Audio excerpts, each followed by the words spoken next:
भगवान राम और भगवान श्री कृष्ण के समय में चमत्कार होना बिल्कुल सामान्य था। गुप्त सिद्धियों का विज्ञान बहुत से गुरु जानते थे। तो उस समय में सभी चमत्कार इतने कीमती नहीं हुआ करते थे। कीमती और अनमोल तो केवल एक ही चीज हुआ करती थी, वो है सत्य। परंतु आज कलयुग है। आज अगर कोई छोटे मोटे चमत्कार कर देता है तो संसार में दुखी प्राणी, ये मनुष्य उसे भगवान मान लेते हैं, भगवान की तरह पूजा करते हैं। ये भी लोगों की आस्था और श्रद्धा है। तो कलयुग में भी ऐसे बहुत से सिद्ध पुरुष हुए जिनके द्वारा किए गए चमत्कार आज भी दुनिया में प्रसिद्ध हैं। उन्होंने ऐसा कुछ किया जो इस पृथ्वी के नियम, कानून, लॉ या कहो प्रिंसिपल के पार चला जाता है। और ऐसे सिद्ध पुरुषों में से कुछ के बारे में मैं पहले भी अपनी वीडियोस में बता चुका हूँ, जैसे स्वामी राम, नीम करोली वाले बाबा। और आज हम बात करेंगे जगत गुरु आदि शंकराचार्य की। उनके जीवन की एक घटना बहुत प्रचलित है। शायद आपने उस घटना के बारे में कभी सुना हो। अगर आपने वो चमत्कारिक घटना नहीं सुनी तो मैं आपको बताता हूँ। आदि शंकराचार्य ने अद्वैत की बहुत सुंदर व्याख्या की।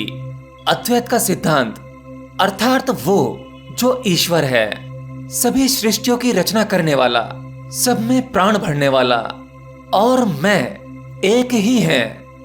उस परमात्मा के बाहर कुछ हो ही नहीं सकता। अद्वैत का यह सिद्धांत आदि शंकराचार्य ने दिया।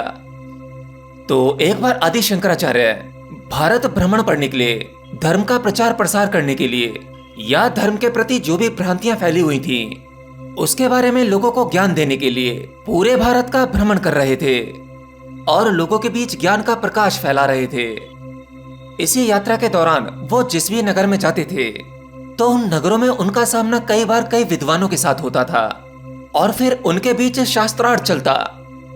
आदि शंकराचार्य हर एक राज्य में जाते, शास्त्रार्थ होता और ये विजय होते चले जाते। भारत भ्रमण करते करते एक दिन आदि शंकराचार्य पहुंच गए मिथिला नगरी। मिथिला में कर्मकांड के एक महान विद्वान थे जिनका नाम था मंडन मिश्र। मंडन मिश्र के बारे में ये कहा जाता है कि वो इतने बड़े विद्वान थे कि उनके पास एक तोता हुआ करता था, वह भी संस्कृत के श्लोक बोला करता था। तो फिर क्या था, आदि शंकराचार्य और मंडन मिश्र के बीच में शास्त्रार्थ शुरू हुआ। लेकिन अब सवाल यह था कि दोनों विद्वानों के शास्त्रार्थ के बीच में यह तय कौन करेगा कि दोनों में से विजय कौन हुआ। तो इसके लिए एक निर्णय लिया गया कि जो मंडन मिश्र की पत्नी है उभय भारती, जो खुद भी एक बहुत बड़ी ज्ञानी थी, वो ही इस बात का निर्णय करेंगी कि शास्त्रार्थ में विजय कौन होगा। तो फिर शास्त्रार्थ आरंभ हुआ और ये कई दिनों तक चलता रहा और फिर अंत में मंडन मिश्र पराजित हुए। लेकिन तभी उभय भारती खड़ी हुई और उन्होंने कहा, क्योंकि मैं मंडन मिश्र की अर्धांगिनी हूँ, उनकी पत्नी हूँ, तो आपको मुझे भी इस शास्त्रार्थ में पराजित करना होगा। तभी शास्त्रार्थ के नियम के अनुसार मंडन मिश्र आपके शिष्य हो सकते हैं। उभय भारती भी जानी मानी प्रसिद्ध विद्वान थीं। उन्होंने हट पकड़ लिया कि आदि शंकराचार्य को उनके साथ शास्त्रार्थ करना ही पड़ेगा। फिर क्या था, भारती और आदि शंकराचार्य के बीच में शास्त्रार्थ शुरू हो गया। ये शास्त्रार्थ 17 दिनों तक चलता रहा। जब उभय भारती को लगा कि उनकी भी पराजय होने वाली है, तब उन्होंने अपनी बुद्धि का इस्तेमाल करते हुए आदि शंकराचार्य से काम सूत्र के विषय में कुछ बताने को कहा। अर्थात वह सम्मोह के ज्ञान को आदि शंकराचार्य के मुंह से सुनना चाहती थीं। अब यहीं आदि शंकराचार्य को एक समस्या खड़ी हो गई, क्योंकि वो तो एक ब्रह्मचारी थे। अब भला वो कैसे बता सकते थे काम शास्त्र, काम वासना के बारे में। फिर आदि शंकराचार्य ने गहरी सोच के बाद कहा कि हे देवी, आप मुझे 1 माह का समय दें, मैं आपसे पुनः शास्त्रार्थ के लिए उपस्थित हो जाऊंगा। उभय भारती ने 1 माह का समय दे दिया। फिर शंकराचार्य अपने 4 शिष्यों के साथ जंगल की ओर चले गए। जब ये जंगल से गुजर रहे थे तो इन्होंने एक चीख पुकार सुनी। इन्होंने आगे बढ़कर देखा तो वहां कई सिपाही खड़े हुए थे। कुछ महिलाएं बिलाप कर रही हैं, रो रही हैं। पूछा गया तो आदि शंकराचार्य को मालूम पड़ा कि यहाँ जो शोक विलाप चल रहा है उस राज्य के राजा की मृत्यु के कारण चल रहा है। वो राजा उस जंगल में शिकार करने के लिए आया था, परंतु अनायास ही उनकी मृत्यु हो गई। उस राजा का नाम था अमरूक। तभी आदि शंकराचार्य ने अपने शिष्यों से कहा कि मैं रहस्यमय योग क्रिया के माध्यम से अपनी आत्मा को इस शरीर में डालकर इसे पुनः जीवित कर दूंगा। अब तुम चारों का कार्य यह है कि मेरे इस शरीर को सुरक्षित रखना। 1 महीने बाद मैं स्वयं ही इस शरीर में वापस आ जाऊंगा। फिर आदि शंकराचार्य अपने चारों शिष्यों के साथ एक गुप्त गुफा में गए। योग क्रिया के माध्यम से उन्होंने अपने शरीर का त्याग किया, अपनी आत्मा को उस राजा के मृत पड़े शरीर में डाल दिया।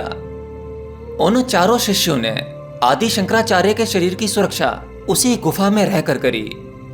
अब यहाँ पर आदि शंकराचार्य का क्या उद्देश्य था कि जो वह राजा था वो शादीशुदा था, उनकी कई पत्नियां थीं, मतलब वह राजा भोग विलास वाले स्वभाव का था। तो आदि शंकराचार्य उस राजा के शरीर के माध्यम से काम सूत्र या काम शास्त्र का ज्ञान लेना चाहते थे। किस प्रकार एक पुरुष और स्त्री शारीरिक संबंध बनाते हैं, संभोग की चरम सीमा क्या है, इसका अनुभव और ज्ञान क्या है, उन्हें इस सब का ज्ञान इकट्ठा करना था ताकि वह पुनः जाकर उभय भारती से शास्त्रार्थ कर सकें। फिर क्या था, अमरूक पुनः जीवित हो उठे। उन्हें जीवित देखकर राज्य में खुशी की लहर दौड़ गई। फिर ये अपने राज्य पहुंचे और अपना राज्यभार संभाला।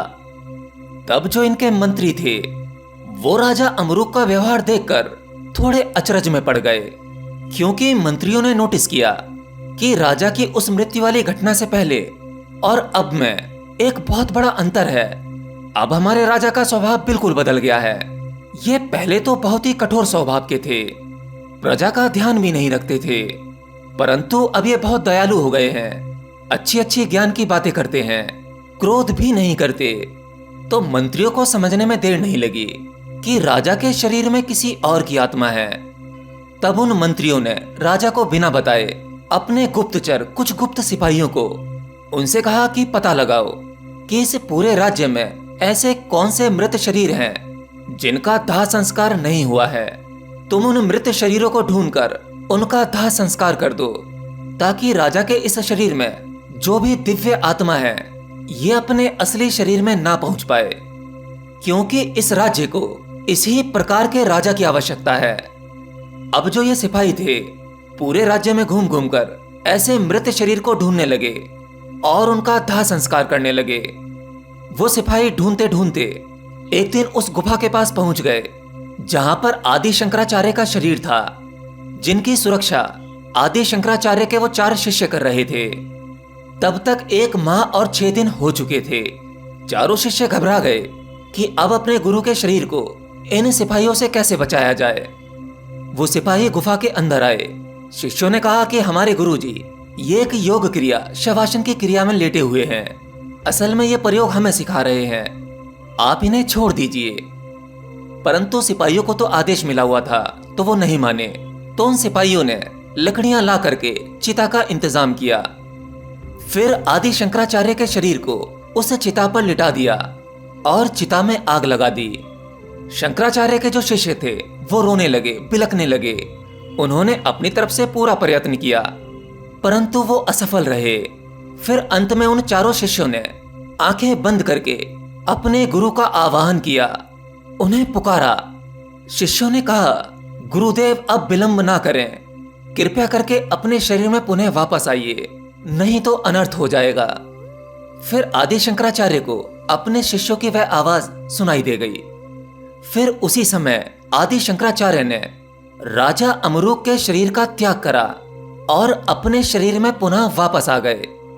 तो जैसे ही आदि शंकराचार्य अपने शरीर में पुनः वापस आए, तब इन्होंने देखा कि अग्नि जल रही है, शरीर जलने वाला है। तभी आदि शंकराचार्य ने लक्ष्मी नरसिम्हा स्तोत्र की रचना करते हुए उसकी शक्ति से उस अग्नि को बुझा दिया। आदि शंकराचार्य के शरीर का बाल भी बाका नहीं हुआ, अग्नि शांत हो गई। शंकराचार्य ने अपनी आंखें खोली, फिर वह सिपाही भी कुछ न कर पाए। आदि शंकराचार्य के चमत्कार की यह घटना किसी और युग में नहीं, बल्कि इसी कलयुग में हुई थी। कलयुग में हुए आदि शंकराचार्य कोई साधारण व्यक्ति नहीं थे, बल्कि ये स्वयं शिव के ही रूप थे। आदि शंकराचार्य के जीवन की यह कथा आपको कैसी लगी, कमेंट बॉक्स में लिखकर बता सकते हैं। और हमारे इस ज्ञान के प्रचार प्रसार में आप वीडियो को ज्यादा से ज्यादा शेयर करके अपना सहयोग भी दे सकते हैं।